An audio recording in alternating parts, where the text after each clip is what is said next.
helps our way. And don't forget, adding back also not just to those pieces, but our special teams, adding Alex back, who, was 100% in field goals my first year. And that I think that's going to be another thing that helps us in those tight games. Left side, third row. Hugh, on the subject of Jackson, what did you see out of him from like a leadership perspective that made you want to bring him here this summer? Well, I think it's twofold. In January when we return, we always let our players elect our leadership council. Jackson was just getting there, obviously wasn't eligible to do that. But through one spring semester, and we re-elected in June, and our team, he was one of the leading vote getters. And so you combine that with the fact that if I really want him to be my guy, then he's got to be my guy, and he's got to do it here. And that doesn't mean, listen, I love Deuce Knight and Ashton also. I think we've got an incredible quarterback room. But I think making sure he is confident that we believe in him is one of the other reasons, that and the combination of what he's done in a short time to become a leader. Right side, third row. Hey, Hugh, Johnny Condon, ABC 3340. In Birmingham, we had a chance to watch Jordan Crawford an awful lot at Parker High School. I'm interested to see what his spring has been like, and have you ever had an impact freshman defensive lineman that projects as well as he does? It'd be hard to say that I've had one as a freshman. Maybe probably Robert Kimdichie when we signed him. He was one of the top players in the country. But Jordan's strength and explosiveness is special, and he's very difficult to handle. And we've got a really good center in Connor Lew, and Jordan is a handful. And I was telling people earlier, I'm really like the depth of our interior. Do we have the guy that has already put up the enormous stats in this league? No, but I think we really are 6 deep there that and I think Malik Blockton can be really special, as a young kid, and Autry and Jordan, but they're just young. But we were able to bring in a few older guys that have experience too, that that they're really going to have to buy into, give me my 15 to 20 plays and let me get it done, and buy into that kind of rotation there. In the middle, third row. Hugh, talk about the difference in opening the season with a team like Baylor compared to maybe the last couple openers for you, and how much you think that could affect fall camp, or how much you've seen it in the spring, have an impact? I think it's that game's vital. So it's important to our season to get off. We're going to be playing in a difficult environment against a really good football team that's well coached by Dave Aranda. So when you put all of that on paper, the importance of it, there's no question that our focus throughout fall camp should be heightened. And this is not a game that you open up with and you sleepwalk at all and expect to win. And that sense of urgency should be seen all throughout camp as we get ready for that one. So I kind of get excited about that, and I think our kids will follow. Right side, fourth row.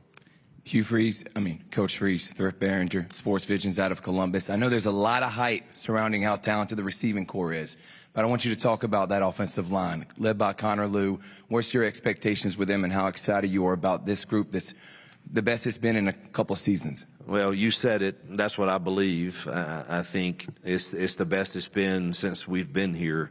And Connor is an anchor of it. He and Jeremiah Wright, and I know those guys now, and so I believe strongly in them, and Dylan Wade, who are all some of the guys we brought in that will formulate that interior, and being able to get Tall back for another year, added to bringing in Mason and X. I'm with you, and then we like these young kids, that a couple of them will probably going to need to play. You very seldom get through a year where everyone remains, totally healthy at that position because of the wear and tear that the body has. But so we'll need to develop some of these younger guys. But we can roll our top 7 to 8 out there and feel really good about them. Front row. You brought Connor Keldrick with you. Those are 2 guys that have a pretty special part of this because they were kind of the first couple of guys that you really went after in a recruiting cycle. How special is it to have those guys here and be leaders after winning those battles that first December? Yeah, I was talking to, I think it was, John Cohen was reminding me and some others, that first year we had, 2.5 weeks, and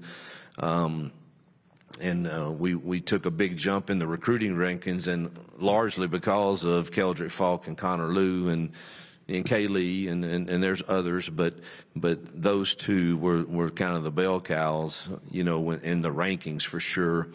And to have those two guys, trust us, knowing us 2.5 weeks, says a lot about Auburn, truthfully, and them wanting to be in that environment. And then our coaches did a good job in a short amount of time of convincing them. But those are two, of the first, and I'll tell you, they were also both what I consider to be reasonable in. Look, this is fair. Come and earn your way, and you'll be blessed. And heck, both were, I guess, freshman All-SEC, I believe. And I think their experience at Auburn would be one that they would say has been very transparent, very authentic, very genuine, and can't wait to play this year. Second row and middle. Jerry Humphrey III, AL.com. Coach, you've been doing this for a long time. Would you say this fall is one of the more important seasons of your career? Man, I embrace the expectations of Auburn. You should have them there. And I think every season you should have the expectations. But the exciting thing now is I really like this locker room. And, I like the kids. I like coaching them. I like our staff. And I think we are primed. It's time now to be in every game and then start finding a way to win them by doing the little things better that we didn't last year. Left side on the aisle. Hugh, you and John Cohen have kind of mentioned y'all's game plan right now with pertaining to August 1st and things like that. But what is your message in particular to this recruiting class, maybe about some of the recruiting slides you've had of late? Yeah, we're very transparent, maybe to a fault. But we're obviously operating under what we believe the intent of the settlement was, and we're really straight with them. Our interpretation is we can discuss with our our prospects, their portion of a revenue sharing model, and that's all that we can really promise right now, and that's the way we're operating. And I assure you that our administration will have a plan to change if that ever changes, but we believe that to be, the way it's designed, and we'll see where that goes. Front row. Coach, going back, Tony Reese, WCVM. We talk about the progression of the Freeze Four from last season. Of course, guys like Cam, Bryce, Perry, now adding additional Eric Singleton with the wide receiver core. Just kind of what you're really expecting from them this year. Just kind of how have you seen these guys progress now? I just need help figuring out how to get them all the ball. That's going to be the biggest challenge because they're all so dang talented. And they all have different skill sets and do things a little bit better. And, if you're throwing an RPO to a one-on-one guy, you want Cam Coleman doing that, and you want Malcolm running this route, and Eric and Perry, and you add Horatio to it also. And, it's a very talented room. And you got to figure out a way, though, to get certain guys the ball that can make plays with it, and you got some in that room, whether it's Malcolm and Eric in the run game or screen game or whatever you have, or whether we got to design a shot here. And, obviously you design great shots if it's the right coverage, and you got to have you can't have the mentality of, hey, we got Cam Coleman, so we're taking this shot and we're going to throw a post into a one-high look. You don't do that. But you have to have those ready to be called, because you've got to give people like Cam and Perry, these big guys, the opportunity to go make those plays, and then figure out a way for those skill guys like the Bryce and Eric and Malcolm to do the things they do. Left side, second row. Tyler Shaw with KBTX in College Station. I know he didn't get a lot of playing time, but Mike O'Reilly, a tight end that transferred out. Just what kind of potential and what kind of player do you see in him? Yeah, we didn't want to lose him. We thought he had a huge upside. He's an athletic, big guy. that, just got really caught behind, Rivaldo and Luke and B. Frazier. It was just a deep room, but I think he's got great potential. 2 final questions. We'll start on the right, and then we'll go back in the bag on the left. Toby Rowland, KWTV. Coach, because of the way last year went for Jackson, is there scar tissue that you've had to work through with him mentally, or did he show up with confidence and swagger? Yeah, the judge of that, I think, will come. I actually we are doing personality tests for our entire building, and I really enjoyed studying that on Jackson and myself. And the owner of the company kind of came and sat with me and went through mine, my coordinators, and the quarterbacks, and gave me his ideas, and I thought he was brilliant. I really do, and it helped me a lot understand, how Jackson and Deuce and Ashton, how do they need to be coached by me? Because I can be, as he pointed out several times, I can be that Michael Jordan side of, you got to get this right. Why didn't you get it right? Instead, I probably need to be more of the Scottie Pippen sometimes with some quarterbacks. And I think it's helped Jackson and I and Deuce and I, because I know even when I see them right now, I saw him sitting out there, the things that we discussed in that meeting immediately popped to my mind about, all right, what is it that Jackson needs to hear from me right now? Or what is it that Deuce or Ashton? And I need to do the whole team. I just don't know that I can. My memory's that good, but it's been very helpful, and I think he had to regain confidence. And I think that we've taken a lot of steps toward that, and I feel really good about that right now.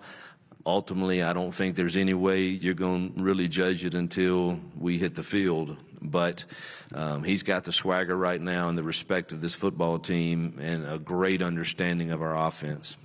Final question, left side.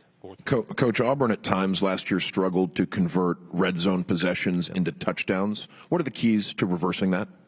Yeah, I've said publicly, in our study of why we weren't as successful as we wanted to be last year, what are the pieces to that? And started with turnovers, we were dead last. Then you go to red zone scoring, which you just referred to, and critical downs on defense and kicking game, not being successful on the field goals we needed to be successful on. And so we spent extensive amount of time studying. First, you look at us as coaches. How do we coach it better? Are we running the right things against the right looks? And so you look at our part in the lack of success in that area first, and we did that all spring. And then you go and add more pieces to the roster that give you a better chance to at any place succeeding. And so again, you start with you as a coach. How do we coach it better? And stay and be better in those critical areas that decide the games usually, and then add to the pieces that can help make those plays successful. Coach, thank you very much for your time. Yep. Thank you, guys.